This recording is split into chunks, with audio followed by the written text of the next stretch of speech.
Hey, movie fan. So I watched Indiana Jones and the Dial of Destiny. Now, I'm a really big Indiana Jones fan. The original trilogy is one of my favorite trilogies of all time. I love those three movies. Some of my favorite movies. And I'm a big Harrison Ford fan, too. So I was really excited for this being the final movie of him as a character. I was hoping this would be like a great send-off for him. Especially after how bad Kingdom Crystal Skull was. No offense to anybody that enjoyed it. I love that movie, but that's the only Indiana Jones movie I just dislike. And I'll say this. It was better than Kingdom Crystal Skull, but nowhere near as great as the original trilogy. So the positives with this movie, Harrison Ford is great as a character, like always. And and I like the elements of like the fact that he's retired now, the character, so they get into some stuff about that he's kind of like the end of his rope. So I like that stuff. I feel like they didn't go anywhere with it, but I like the setup there. And then another positive is that I do think this movie captures some of the spirit of the original trilogy more so than Kingdom Crystal Skull. And then the last positive for me is that the opening sequence I loved. I love how it's kind of like this events of Indiana Jones that we didn't know about. So I thought that was really cool. So I thought the opening sequence was great. The score is okay, just fine in this movie. It's not really memorable to me. And the accent I think is fine. I found the accent to be at times kind of dull. Like it just didn't really stick out to me. The accent in this movie, like the original trilogy did. The negatives with this movie is that even though I thought it was interesting to set up the idea of like kind of like really digging into the Indiana Jones character with the fact that he's retired now, the character is that I'm kind of tired of this cliche of where they seem to take all these iconic heroes, these film characters, and every time we see them in the order, their life sucks. It's become a cliche thing where I feel like every they've done it with every character, every legendary film hero character that fans love. I'm just kind of over it. It's become kind of like a trope now to me. I'm just kind of like, okay, we've done that enough times already now. Like, I just want to see a movie where you see an older character who's actually not where the life hasn't gone to shit. So it's just one of those things where I'm just kind of tired of. And then another negative thing with this movie is that, as much as I love that opening sequence, the DAs and it looked good when he wasn't moving around, but when he gets to the action parts of that opening and you see him like moving around, it doesn't look good to me. It looks fake. Like I don't feel like we're completely there with DAs and technology yet. Like for example, when I look at the DAs and technology on with Luke and I believe it was Book of Boba Fett, it actually looked better in that. I bought more into that than the way it looked in this film. Like it just something about it looked off to me, and it actually pulled me out of the opening sequence at times because I would just be paying attention to how bad that looks. So that was a negative. And like I said, I didn't really go into the whole like Indiana Jones, the fact that he's kind of like the end of his life. I feel like you could have gone further with that. Another negative thing with me is Matt Mickelson. I think he's a great actor. I loved him in Rogue One. I thought he played a great like kind of villain in that movie. I actually prefer him as Johnny Depp's character in the Fantastic Beasts movie. I thought he did a good job in that movie. I didn't feel like they gave him a lot to work with in that movie, but I felt like to me I bought him more in that role. And he was a great Hannibal in that show Hannibal, so I never finished the first season of. So he's a great actor in my opinion. But his character just basically felt like another nasty. Like I felt like you could have put anybody into that role because I feel like they gave him like nothing to really work with. There was nothing compelling or interesting about him as a villain. He didn't stand out. It was just like, oh, there's another Nazi. So they just didn't really give him anything to do. Same with the guy who was, I can't remember the actor's name, but he was in Logan, I remember. The guy with the robotic hand in Logan. I felt like he was kind of wasted too.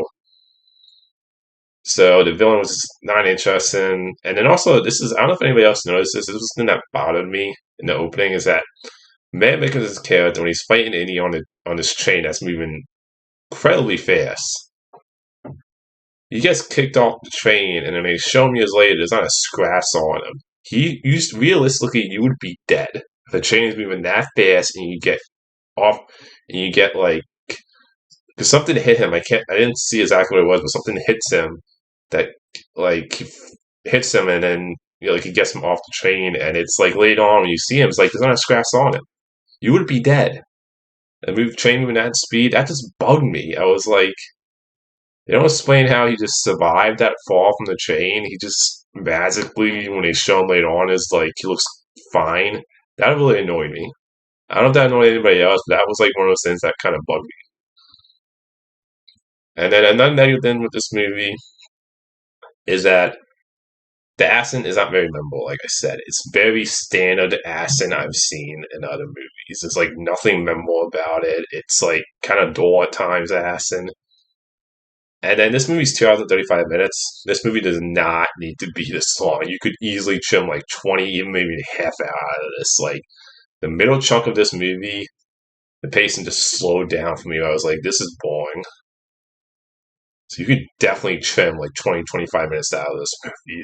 This movie was too long. Like 2 hours 35, that's just the story you had did not need to be this long. Another negative is that it was fun to see one of the original characters again. Like he's in the trailer. It was fun to see him again, but he's barely in the movie. And I think it would have been more interesting if any went on an adventure with the character this character that was from one of the that was from the original movies. I think the character's name is Sally or something like that. If you went on an adventure with him, that would have been way more interesting to me. Like he even gets a passport before he screams out, "Give him hell, Indiana Jones." You see that in the trailer.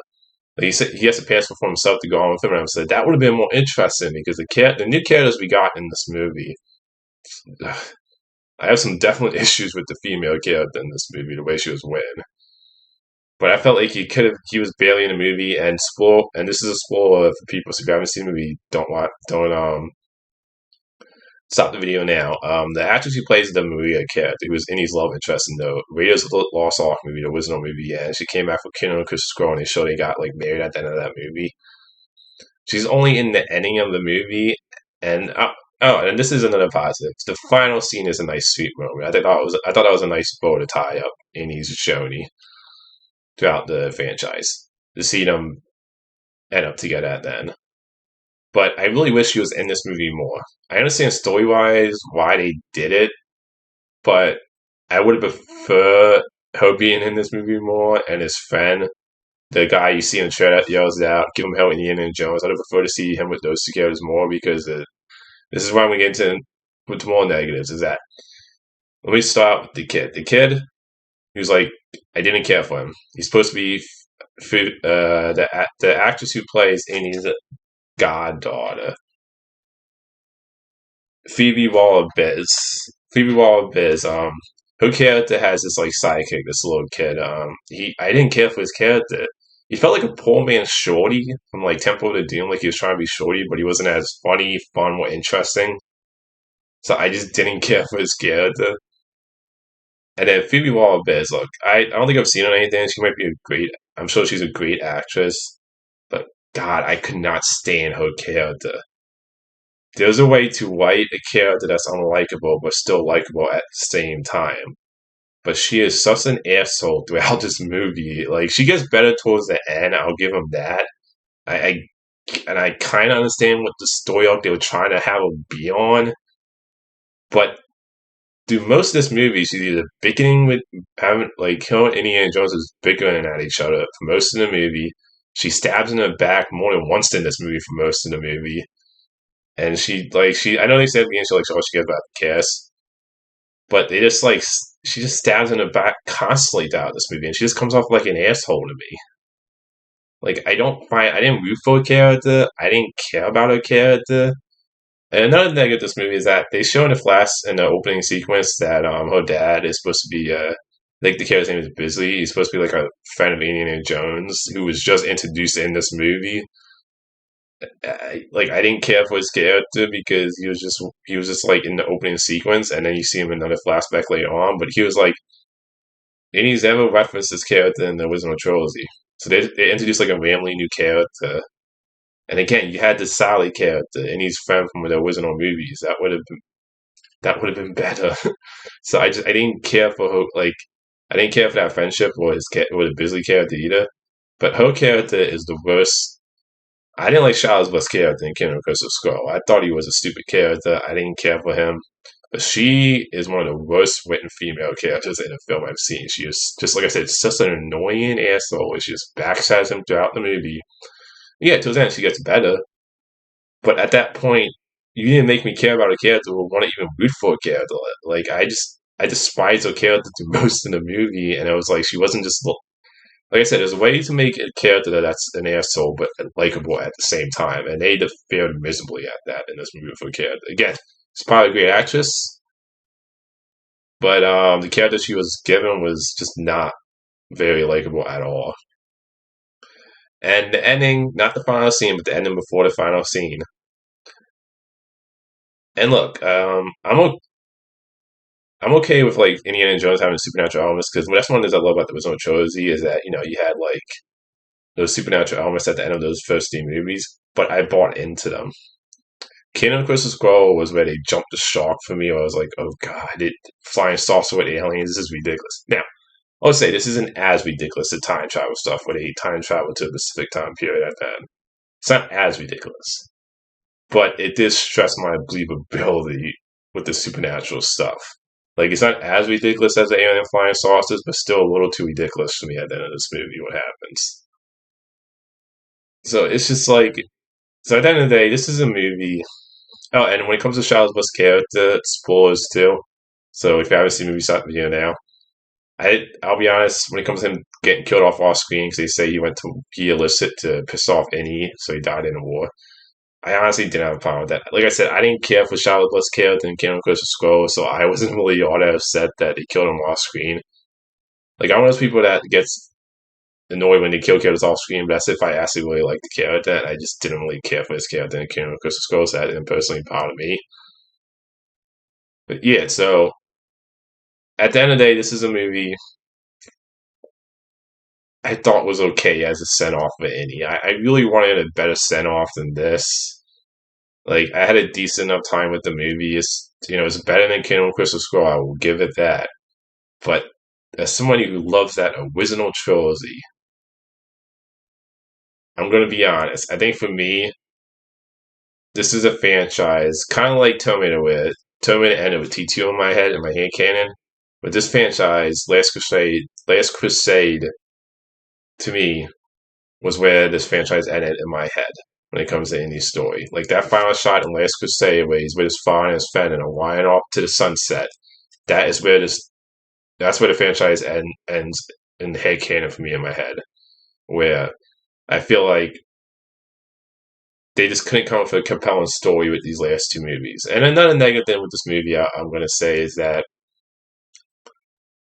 I understand it. Harrison Ford's getting older, and obviously he can't do the type of stunts he could do in the original trilogy.